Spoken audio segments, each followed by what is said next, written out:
Hey, Reef Builders, welcome to session 122 of the Reef Therapy Podcast, powered by Cali Kid Corals. Cali Kid, the ultimate coral experience, free shipping at $199 for the WYSIWYG section only on the website. They've got a couple retail locations, one in NorCal, one in SoCal.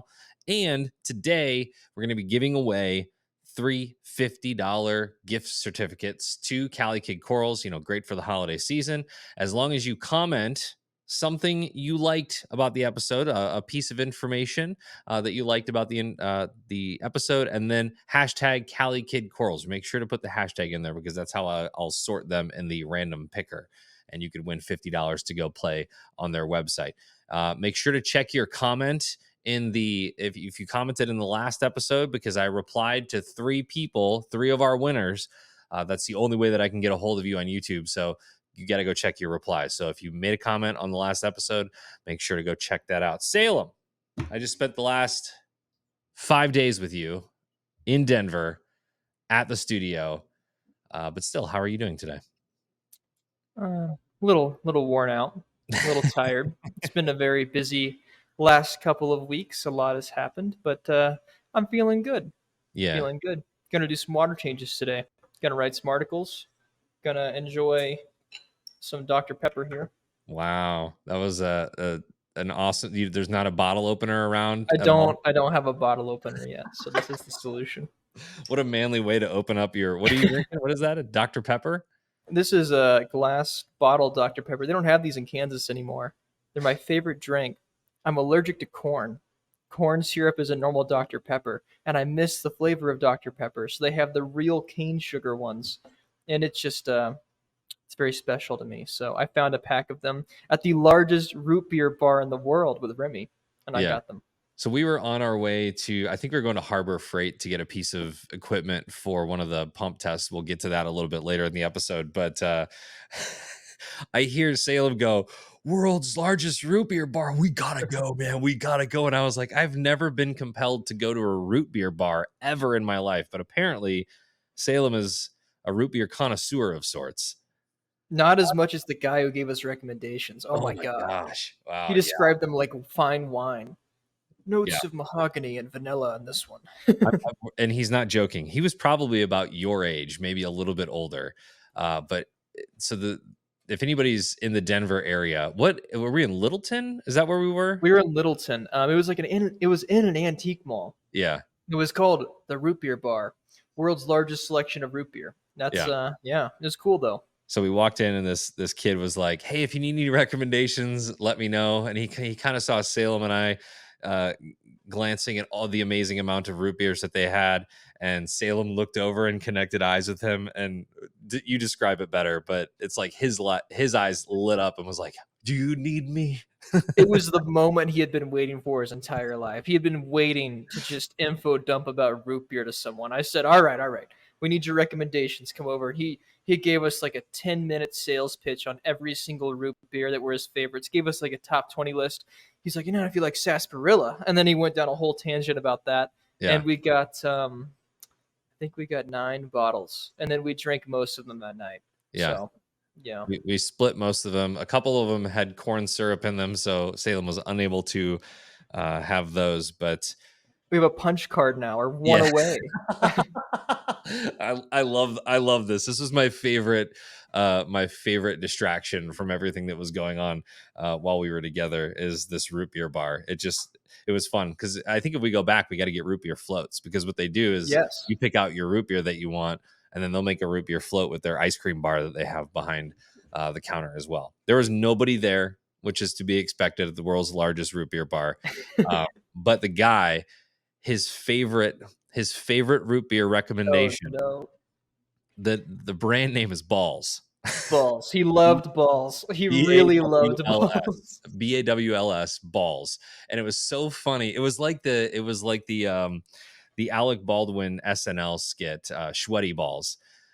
when they, anything sounds hilarious. He was just like, I just love the way that balls taste. It's just I recommend balls all the time to people that come in I here. love balls in my mouth. Like But he just unflinching said balls and in his mouth like yeah, 7 times. Remy and I were just like, oh my god. We were died. We tried balls.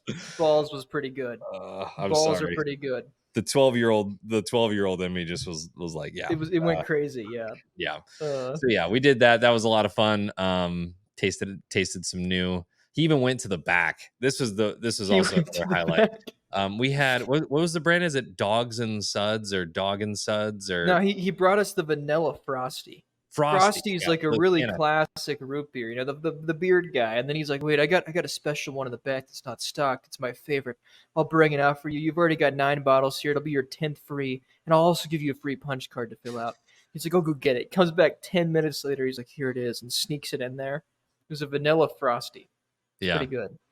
yeah. They were all pretty good. I think it's been a while since I've had the sarsaparilla. Had a little bit of a spice on the end of it, but that Yeah, is it has sapannins in it, like from soapfish. We like Googled it. We're like, oh my god, we're micro dosing a poison. No wonder it's spicy. and Crazy. that concludes our root beer talk for this episode of Reef Therapy.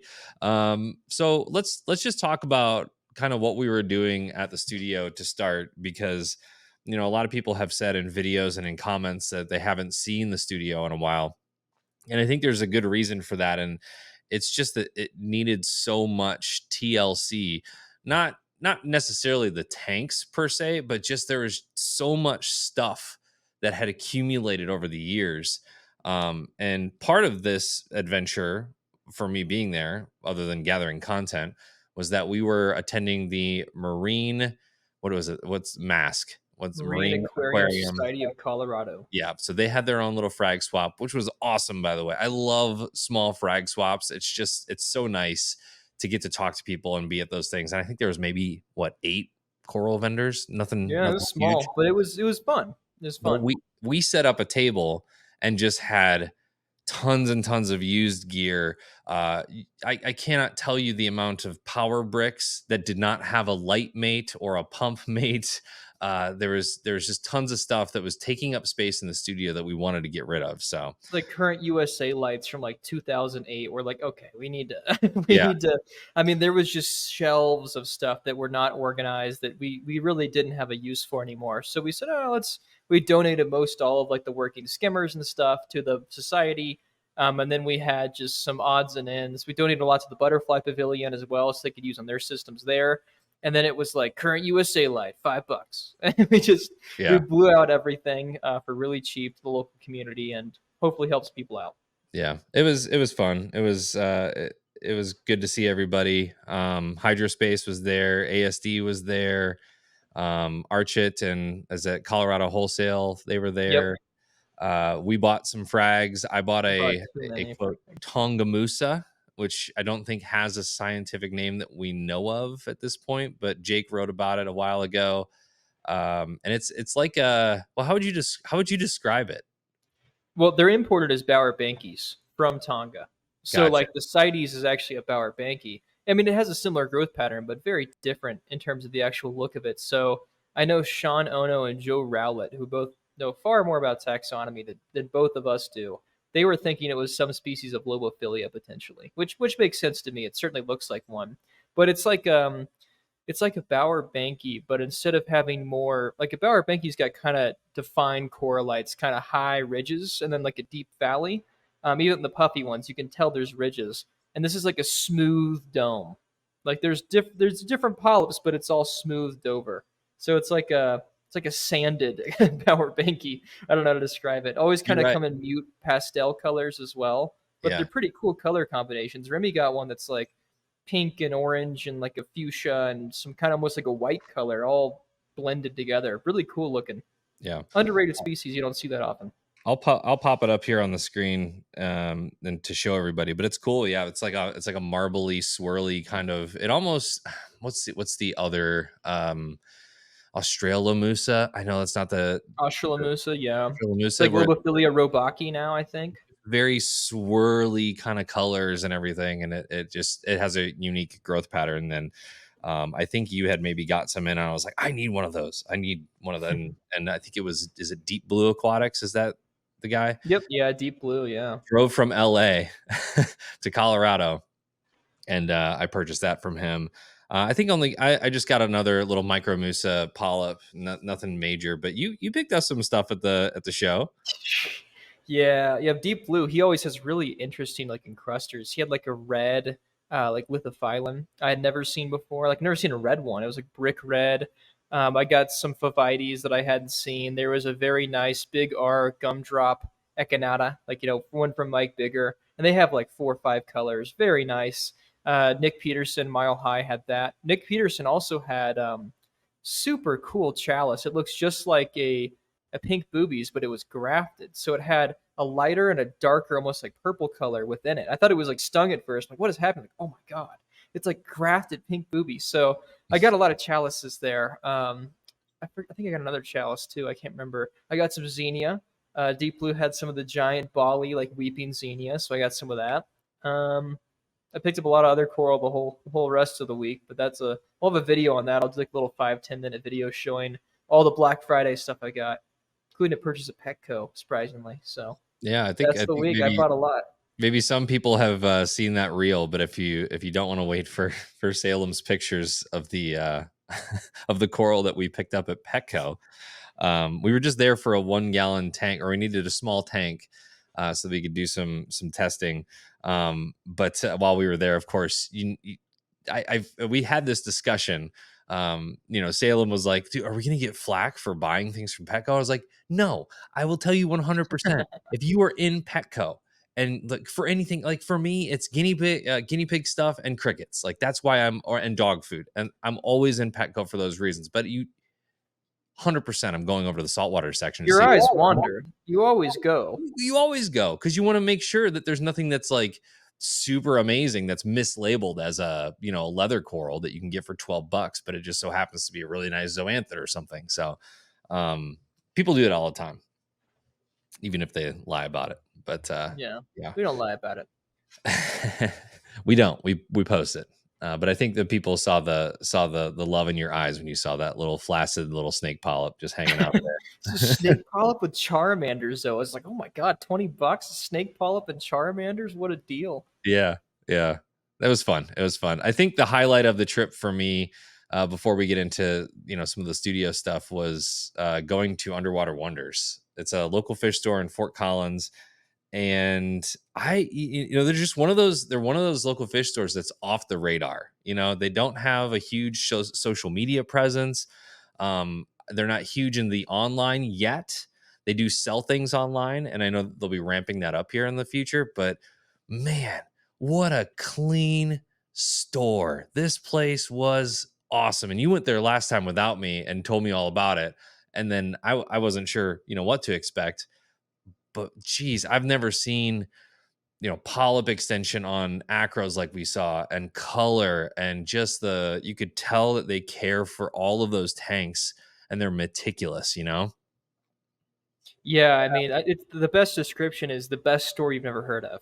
It is like truly an uncut gem, or a hidden gem.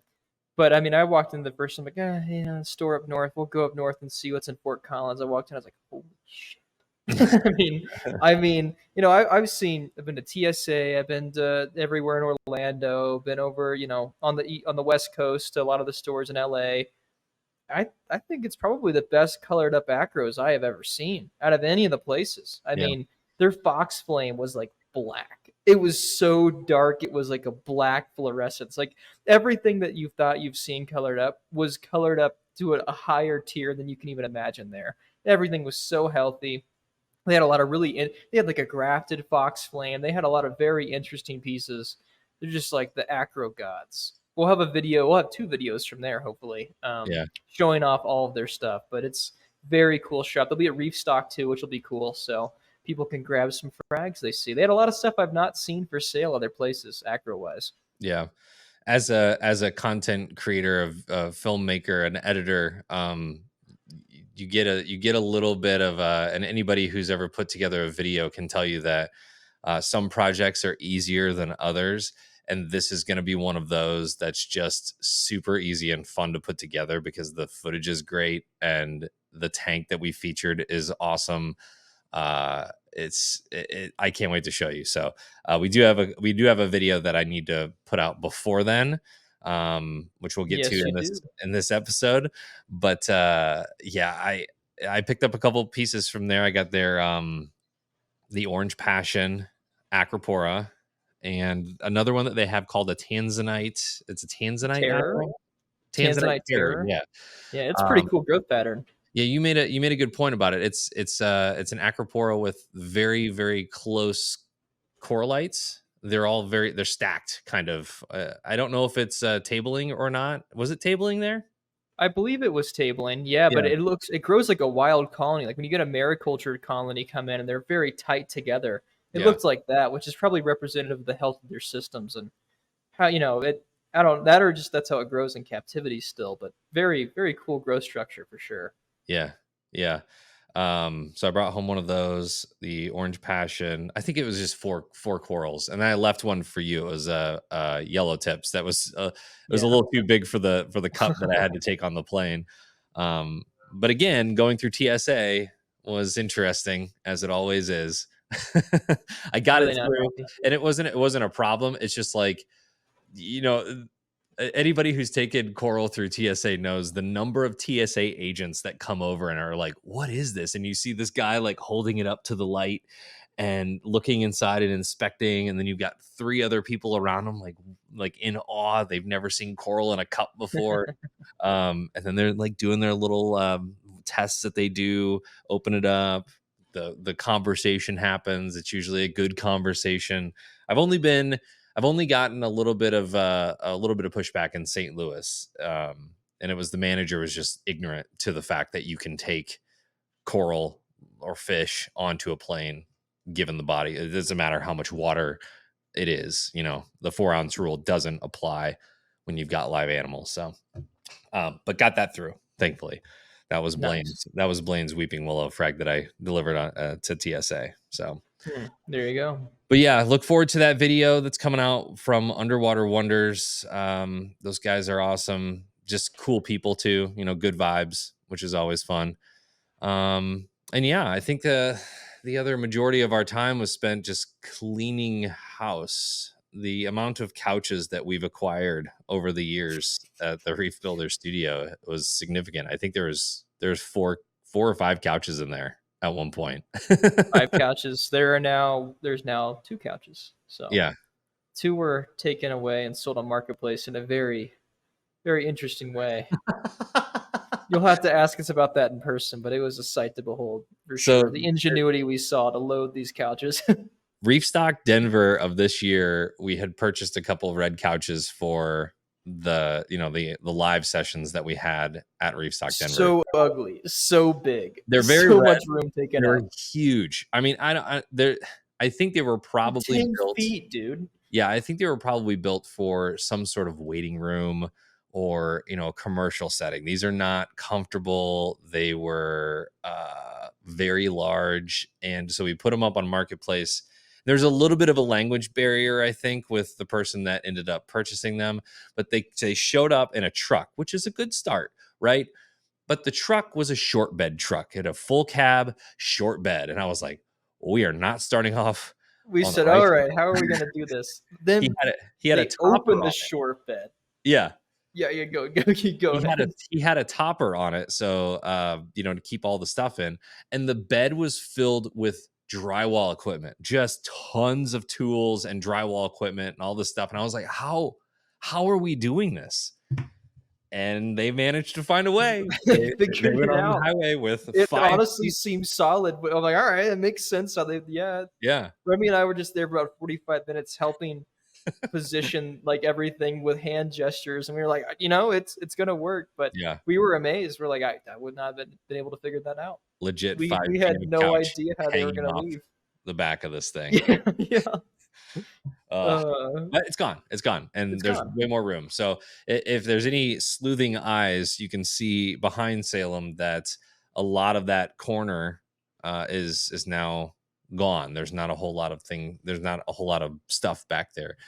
This will now be a new studio section. So as Yeah. we get the Kessel lighting up top, we can control the hue of the intensity. So we're gonna pimp it out. That's gonna be just a consistent recording section for reviews or anything. So it'll be very nice to have that space Yeah. compared to Remy's basement or my hellscape apartment in Topeka, Kansas. So yeah, we're super excited about the studio and what's to come. I know that it's been said several times that there will be more content coming out of the studio, but I can honestly say I think once you get there, that's another announcement. January of next year will be a flood of content from the studio. So if you want to take the reins, Yeah, I'm moving in. No more Topeka for me. So I'm here for like the next month, kind of cleaning things up. Began kind of a soft move in, wrap my cooking stuff up and all of that. I have to go back to Kansas City, still my parents' house, and break down all my tanks there. I'm going to sell all my stuff besides the few pieces I really like, and then I'll be moved in officially in January. So I'll be living in the studio, maintaining everything here, and producing a lot of content. So if you watched the last episode, 10 new tanks, it's happening. We got a lot of space now with no couches, so I'm going to put tanks everywhere. yeah. Freshwater, saltwater, even a brackish system. Yeah, I'm and excited. I love the concept that you've come up with. So there's gonna be like a lounge area. There's gonna be like the studio space for recording things behind you. Um, Jake was pretty smart in that I don't know if you can tilt the camera up and show the ceiling, but these are actually Kessel Track lights on a lights. track, but he was using them for studio lighting.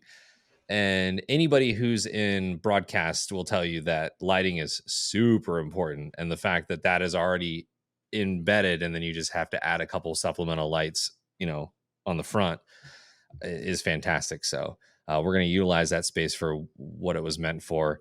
And yeah, It's a I'm dream excited. come true. Yeah. It's my whole childhood I wanted more fish tanks. My parents were like, "You cannot have more fish tanks." And then I moved out to Topeka and I got as many as I could, and then I ran out of space because I had just a tiny apartment. So now, for the first time ever, I can have as many tanks as I want. And that I had this like when I was a kid, I used to just like make notes and stuff, and like I had like all these different like what's this fish or like what if it like, it was like what's this invertebrate. It was like from Barnes and Noble, and it had like everything you could get in the industry and like a price point and the care for it.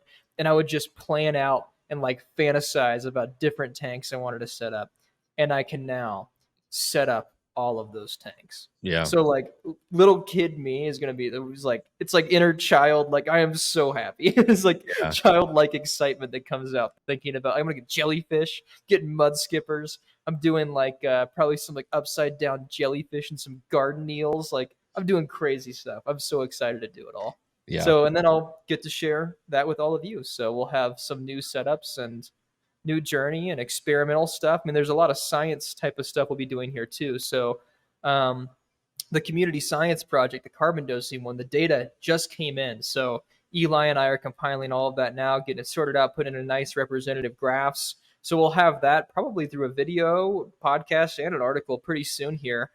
Maybe mid-December or so, we'll have that all ready to go because we're pretty busy the next couple weeks here. And then we're doing a lot more experiments here. So I've got a macroalgae reactor from Tunzi. I'm working with Algae Barn. They're going to give me some clean chaetomorpha. I've got GCMS data of the organic profile of chaeto, and then I'm going to run some chaeto in a reactor on a system, do before and after the microbiome and DOC, and quantify if macroalgae really is an issue. We're going to be doing experiments with replacements for antibiotics, so microdosing bleach in your tank. And that's not even a joke. Like, that is not a joke. We're going to try it. I know someone that's done it. There's a lot of evidence that shows that bleach can be selectively a gram negative inhibitor. So, maybe there's your replacement for Cipro that there's no resistance to, and you can go buy it for $5 at any store instead of having to go past all these regulations and worry about resistance and contact time. Throw some bleach in the tank, change the microbiome up. So there's a lot of that type of stuff we'll be doing. Canister filters, trickle filters, bio balls, bio pellets.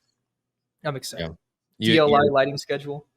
had said something while we were in the car somewhere. You said something like, "I want the studio to be a reflection of every part of me in the aquarium hobby. Every interest that I have, every experiment that I want to do is all going to be represented in the studio." And I thought that was cool because anybody who's hung out with Salem for longer than 5 minutes knows that his interests are very diversified when it comes to aquariums.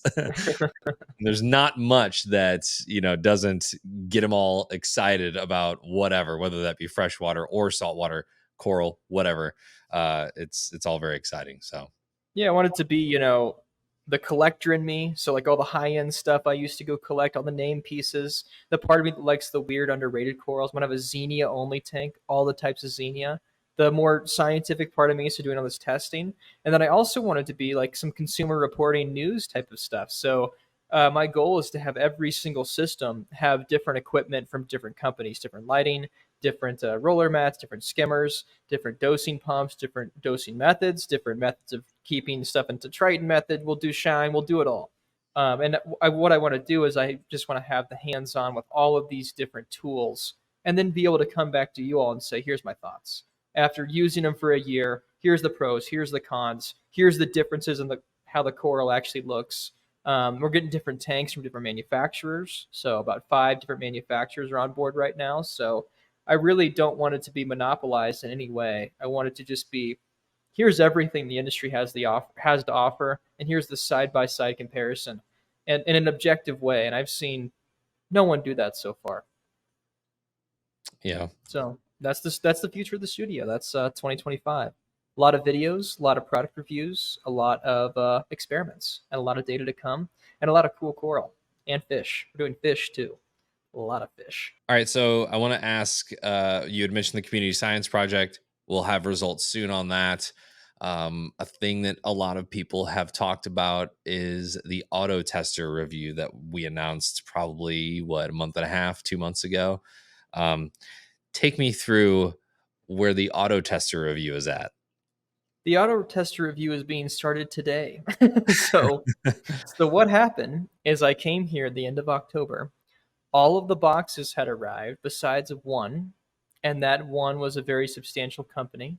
They had agreed to send it, but I believe there was some miscommunication with the person shipping out the order. It was supposed to be there the 1st. It got there the 9th. So there's already 1 week of the supposed testing that is gone. And then after that, it was cleanup time. We decided, all right, we need to make this studio space. There really was nowhere to record it. Also, I had to get my autoclave in here. Had to get, we have to get an electrician out here to do all of that. So there was a lot of different moving parts that had to be done before we could even begin recording. And then it arrived late, and then Remy came. And we had already had a schedule to go film stuff the entire time he was here. So now it's November 21st, and now I have time to do the auto test review, and we have all the components here. So unfortunately, life happened, and there was a lot of chaos, but now there's some stability. So I'll be doing the auto test review, but I am starting it 2 weeks late.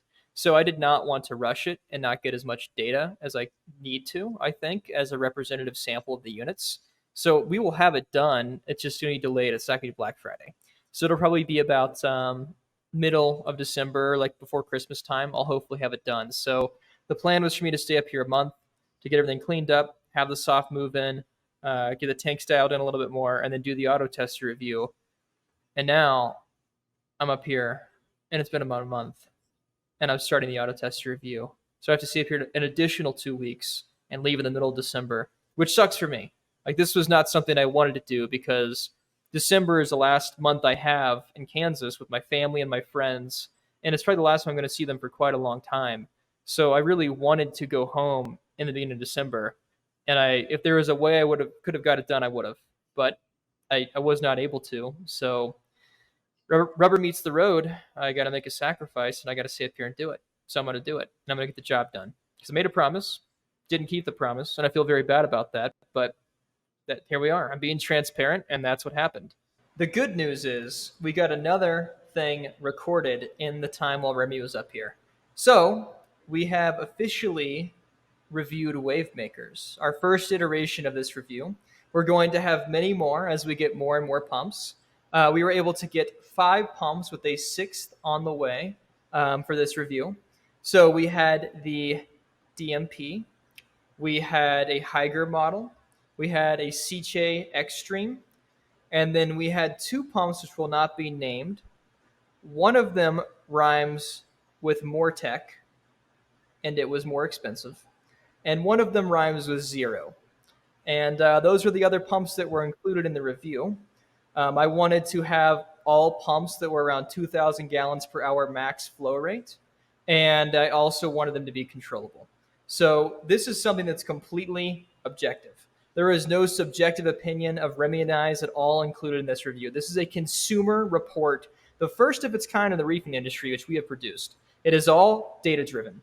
We tested the energy efficiency, how loud the units are, the flow distribution patterns of the units, the magnetic strength of each of the units, as well as that we also looked at cost comparison, warranties, price points, over time, if there's any like upkeep cost, and then also consumer support. As well as that, we also did a dry test to see if they had dry protect or any redundancy involving that. So a lot of test, data points for all of them, no conjecture from us. It's up to you to decide, and we're giving you the honest, unbiased information from these pumps. There were more pumps we wanted to get included in this. We reached out to about every manufacturer you can think of that produced a 2,000 gallon per hour controllable wave maker. No such luck getting the rest. People either didn't respond, declined, but it's busy time of year, and I don't think that anyone really knew what we were up to, so I don't blame them. But going forward, now that we're public about this, that we're going to be doing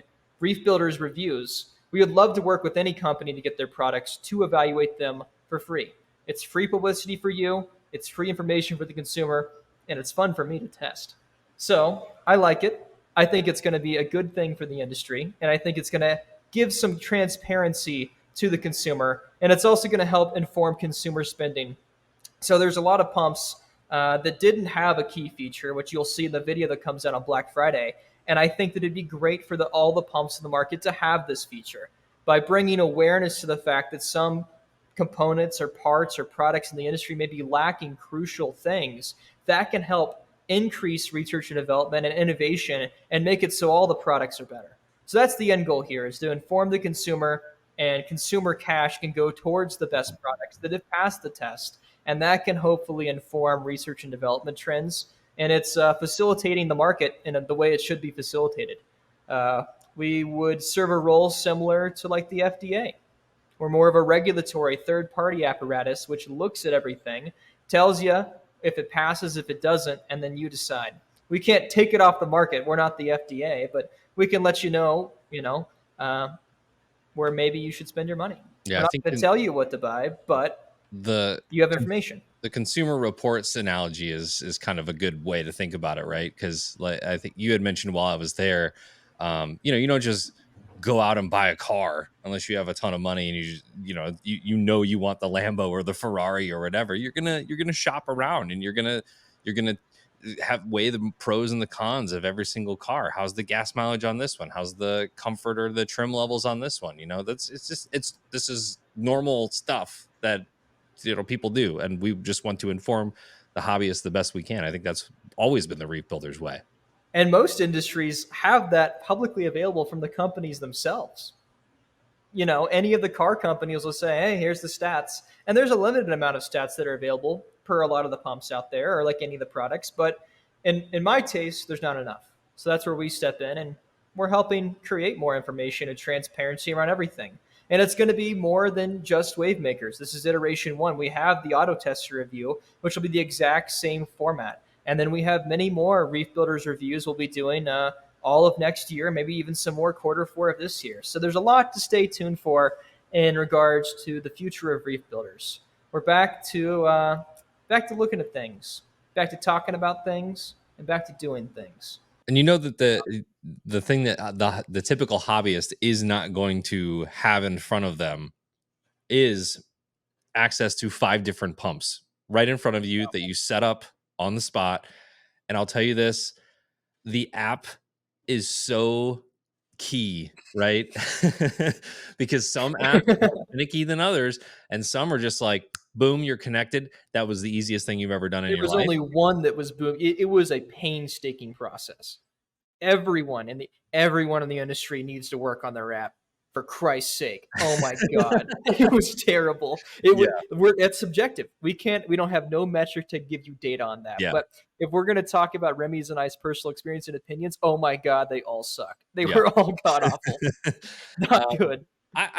I'll wait for the episode. I did like one in particular, Yeah. but It was surprising. It worked well.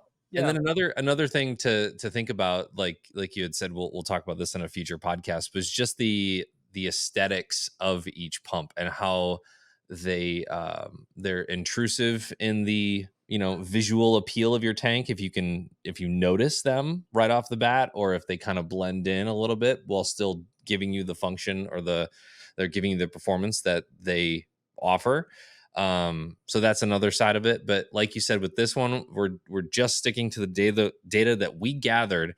The only qualitative one is pouring the liquid, Celsius. the Celsius, the B12, which was mind blowing, by the way. I didn't know that B12 fluoresces in blue light, We were but like, shit, we don't have any amino acids. What are we going to do? I'm like, I've got energy drinks in the fridge. We can figure this out. so you can see a little bit of the form that the water takes when it's affected by that wave maker. So Yeah, it's qualitative, but there is a clear difference in the distribution of flow to where it's something that is relatively objective still, to where we're not saying, well, it seems the flow distributed at a 45-degree angle based on the appearance of my eye because I've got the CJ pump for free. Like, no, you can see it yourself and you can make that evaluation. yeah, So, yeah. Yeah, yeah. pump review that will be out next week. So that is kind of our like, sorry about the auto test Sorry. thing. There's so many different factors that we didn't think about when it came to receiving the kits, and setting up each one of them on the tank, all those things. All Murphy's Law just happened. Like it yeah, was like so many black swan events of things that were put on my plate and across my desk that I had to deal with that I was not expecting. And like 10 of them happened at once. It yeah. was not very fun. But we're doing it anyways. It's just getting delayed because life happened. So, It's also the but nature of making videos. They always take longer than you think they're going to take. yes. But it'll be good. I think we're going to take our time with it and it'll be great. And we got the Wavemaker review as a sorry we love you. Yeah. We got a comment on the last video, and I want you to address this, because it was actually we talked about it with a couple of different people. I think you were on the phone with Meckley, and this also came up. But on the last session of Reef Therapy, we were talking about the RODI units that we have from Aqua FX now, and there were several people that said, "I thought that Jake just used tap water." Yeah, so Jake used tap and then like eventually a carbon block on there. But that was when Golden had some different management of the water supply. So it used to be like 5 TDS. It was clean. Well, now it's 300, 150 to 300 TDS. They use chloramines now. They changed a lot of the wastewater processing in Golden. So we have to run a full RODI now. We got like a 10 stage. We got the aficionado unit from Aqua FX. Shout out to them. Super nice unit. It's got like every bell and whistle. I messaged Jeremy. I'm like, look, man, I've been looking at these units for a long time, but I've been broke. And I could never fathom affording one of these. And they do our water at Reef Stock. So I was like, is there any way we could get one of these units and upgrade? Because it was just it was just a hodgepodge of like BRS units, and like there was one of the old ICP analysis ones, and it was not working for us. I'm like, we need to upgrade. So they were kind enough to send us one, and I really like it. It's got auto flushing. It's got everything. I mean, flow. You got a built-in, multiple flow like TDS meters. It's got the got automatic shut off for the booster pump. It's got a really nice booster pump on it, and then it's got like the chloramine blaster media. And they're going to be sending me semiconductor media, so I can actually get it down to lab grade quality water. I'm probably going to plumb a UV sterilizer into the water towers too, so that it's sterile as well. So we had some upgrades to the water system simply because the input water, the source water, is a lot more dirty now. Yeah. So that's that. And that sucks because that's something that's out of our control. I always thought that, if you're in an area where you've got a giant brewery where Coors is brewed in Golden, Colorado. Here in St. Louis, we have AB. If you're near the brewery, you think you get a little bit better water so that they wouldn't have to filter as much. But it's whatever the city wants to do, or whatever the municipality chooses to do as far as treating the water. I'm sure I've Coors was not happy about it yeah, either. I mean, Yeah, I've noticed that same thing here. I haven't taken a source water TDS measurement lately, but I feel like ours has gone up significantly. And typically in the Midwest, or anywhere that I've lived in Illinois or the Midwest, has been hard water. I mean, we're talking like, and the TDS of range of like 400 to 600. So I burn through DI resin like crazy. Usually I'll go into the local fish store to just go, browse or whatever. And I'm always taking out a bag of DI resin or a bulk yeah, bag or, whatever, just so I always have it on hand. But it's so annoying that that's just something that you can't control that. But be aware of it. If you're not using an RODI machine right now because you think that your water is good and you're just assuming that, test that. um, yeah, I'd test it. Get an ICP test on it at that. Yeah, Uh, most of the ICP companies will give you a free RO test as well, and that can be very useful to determine. You can test it if you go through cation or anion more if you're doing single bed, which I typically think is a much more useful way to run DI resin. You're gonna if mixed bed. If you're using more cation versus anion, you've just wasted more media instead of just having individual chambers. So it can give you an idea without having to test resin of what resin you should run, but it's easy to test. Just make a couple 100 gallons and you'll see which one burns faster. And gotta buy twice as much anion for my source water. yeah, And then if you've got chloramines, the chloramine blaster stuff is really good. Um, but the RO membranes will get rid of most of the organics and like any bacteria and stuff for the most part. There's you have viral particles, any crazy stuff like that theoretically make it through, but it's going to take care of most. It's pretty good still. yeah, yeah. Well, I mean, is there anything else we want to talk about before we get out of here? That's really all I had. This was kind of a transitionary episode just to kind of update everybody, just a little bit of housekeeping. I know we've got a coral economics reef That'll be fun. therapy set up, Yeah. or Raj had a conflict today, so he was unable to join us. But in the next one, we hope to talk about the economics of coral and pricing, and how to get down to how much it costs you to grow up that little frag from one or two polyps of zoanthids to a full colony. How much did that actually cost in energy and salt and consumables and things like that? I think the spoiler alert is it's very difficult to know, but the amount of variables that are included in that equation are significant, and it's just something to just a different way to look at it. So You get a rough idea for sure, but yeah, it'll be a good discussion. It'll feed in well, flow in from our last frag tank conversation quite well. But yeah, we kind of touched on some of those things in the name game and such. But yeah, I think as a last note, I would like to have a public statement that we would love to work with any company to review their products. And we have no dislike of any individual company out there. And we would certainly love to review anyone's products in the future. So even if there have been some, no response or people have said no in the past, we would very much love to review your products. But if not, then I think going forward that as a team we've decided we'll just buy them. So I think there's a lot of wave makers we left out. Perhaps something else users should comment is what wave makers would you like to see reviewed? We can go yeah. buy some now. We only Now got a we have couple this round. It was rushed. Let's go back and do some more.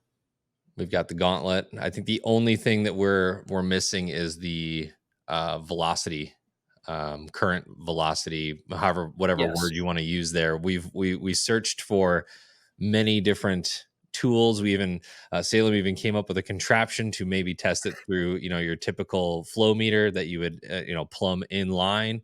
My engineering has failed. It did not To no function avail. That does as not planned. work. I But will try again with the Model 2. gallons per hour is a hard thing to measure at home. And I think if Yes. we can get this particular measuring device that we're looking at, and a quality one, because this is a very specialized piece of equipment that can run on Amazon from a Chinese company for like 300, or you can get up into commercial stuff that's, thousands of dollars. So And we're probably going to need a commercial one with some of the, especially if we do any of the larger wave makers or return pumps, we're probably going to need a commercial one of these tools. But so that's one thing we left out of the review, but we have the intention of doing in the future is actually a confirmation of the gallon per hour measurements that all these pumps come with. So in the future, if we get one of those pieces of equipment, I'll be happy to rerun all the original 5 pumps we just did through that and update the document of, oh, here's their stats there too. Like, yep, yeah, it is really 2,000 gallon per hour max flow rate. Or, oh, we got like 1,000, and it's definitely, there's some mislabeling on the package here. So yeah, that, that'll that be is, something to stay tuned for. it's kind of an interesting measurement, because I don't know, the gallons per hour thing is like, maybe. Yeah. Visually as a hobbyist, you see the size of the pump. I know that's going to move a serious amount of water just by the size of it. Nobody's testing that at home. So are they just throwing it on the box, or what's the device that they use to measure that with? It's also a very nebulous thing to have because it's information which has to have a reference point, right? So you can have 2,000 gallons per hour, but it can be point source, or it can be a gyre, or it doesn't take into account the distribution of flow, the pattern of flow, how fast it dissipates in the system. You have to have your rock work in mind. So when choosing a wave maker, just having the gallon per hour rating, it's something to consider, but it's more useful to plan out your tank, with dead spots in mind, what type of flow you're looking for. So, for example, a lot of the wave makers we tested did have a difference in the distribution of flow. Some were very linear, very point source. It's like, yep, where the pump is pointed, that's where it goes. Others had a much more gentle, complicated mixing of the water. So that's something else to think about is the utility of that pump. Is it going to be you're trying to eliminate a dead spot, you're trying to add supplemental flow, almost how people have the Kessels with the goose arms to have a little bit and to prevent shading, same thing like that. So we can measure the gallon per hour rating, but it's important to take all of these statistics as a holistic point of view on making a decision, because it's not just like, one stat is not going to make or break a pump, except probably with the redundancy stuff or the price point. Those are two very big limiting factors, I feel like. But the rest of them need to be taken as an informed, holistic guide. So Yeah. Well, it was fun to kind of see everything come together on that.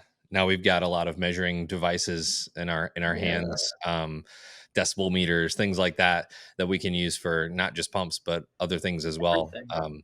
And I would love to know, now thinking about my time at Tidal Gardens and walking into Than's place, what the decibel reading is on his place versus what the decibel reading is at the Reef Uh, Builders studio. pretty gurgly here. It is. It's fairly loud. But we have what 50, 52 Yeah, 50 to dB, maybe like maybe ambient. Than, I bet Than knows, and if he's listening at this point, he can tell us the decibel reading in They're his like new shop. it's 3 dB. 3, yeah. It's basically silent. Because we had to take the room tone measurement, and then any difference that the pump made, subtract that to it. And Yeah. yeah, that was pretty Yeah. eye-opening as well. I was Uh, like, oh yeah, this is very loud. Okay, this but is the equivalent of a concert in here. well, I got to sleep in it every night. So if anybody was wondering how we do this, I sleep on a pull-out mattress in the middle of the Reef Builder studio. So that's where you can He's find like me. being christened. He's like it's like his baptism. Yeah. He's just like surrounded by the tanks as they watch over him. The one, of the, child in the manger. one of the IMs was making a little gurgling sound, and it was so random. Like, it was just a random noise. The first night I could not sleep at all. So we dialed that in the second day, and it was smooth sailing after that. So uh, so yeah, hotel Reef Builders.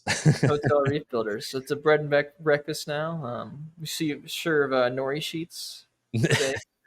I was gonna say the breakfast is light. Yeah, the breakfast is light. Yes. So yeah, that's kind of a future vision of the content of Reef Builders. We're still going to have a lot of tank tours, a lot of updates on Remy's system, etc. But a lot of it's going to be based from the studio yet again after about 2 years now, and we're going to be looking at equipment. We're going to be looking at methods. We're going to be doing some science, and we're going to be having a lot of cool coral and fish. So I think it's going to be good.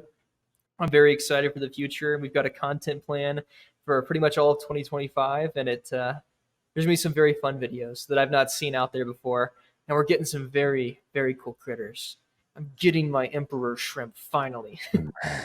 I've tracked them down. I will have emperor shrimp with some cucumbers, so we'll show off those and talk about feeding and all sorts of stuff. So I think it's going to be great. But sorry about the auto tester review.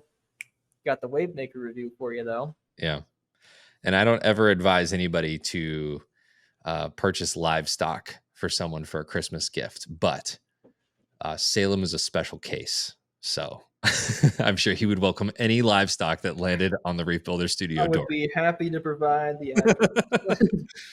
That would be great. Maybe not Kenya. Merry Christmas. Maybe not. No, Kenya I would tree. take Kenya. We don't have any. I'd take it. I like Kenya trees, dude. I want to make a sod. The 375 is going to be, the 375. Oh, the big planet tank with the closed loops. It still does not have any coral in it. It's got the Yerpel tang still. We still got that beauty. But we've got some very, very fun ideas for that. So that's going to be underway in about February. I'm getting all the pieces for it. And it's going to be wacky, but it's going to be awesome. So I'm most excited about that tank. Yeah, that's a fun looking tank. Well, cool. If we got nothing else, we can go ahead and wrap it up here. Definitely want to thank you for joining. Cali Kid Corals. Yes, I was going to say the Reef Therapy podcast is now powered by Cali Kid Corals. Cali Kid, the ultimate coral experience. They do have the free shipping at $199, which I feel like is probably one of the lowest in the industry for the WYSIWYG section on their website. So go have some fun. I know they've got Black Friday deals right now. So if you want to go check that out, they've got a couple retail locations if you're in Northern California or Southern California. And to make sure to, in the comment section below, any comment pertaining to our conversation today, and then just use the hashtag CaliKidCorals. We'll get you in on that $50 Cali Kid Coral giveaway. And again, I just want to remind you, if you commented last time on the last session, go check your comment to see if I've replied to it, and we'll get your information all squared away and get you set up with Ben over there at Cali Kid, and maybe get a little $50 stocking stuffer to start your holiday season. So, Salem, you love us, you hate us, you want to buy me a Dr. Pepper? Let us know in the comments, and we'll see you next time. Yeah, we will. We'll see you next time. Bye-bye.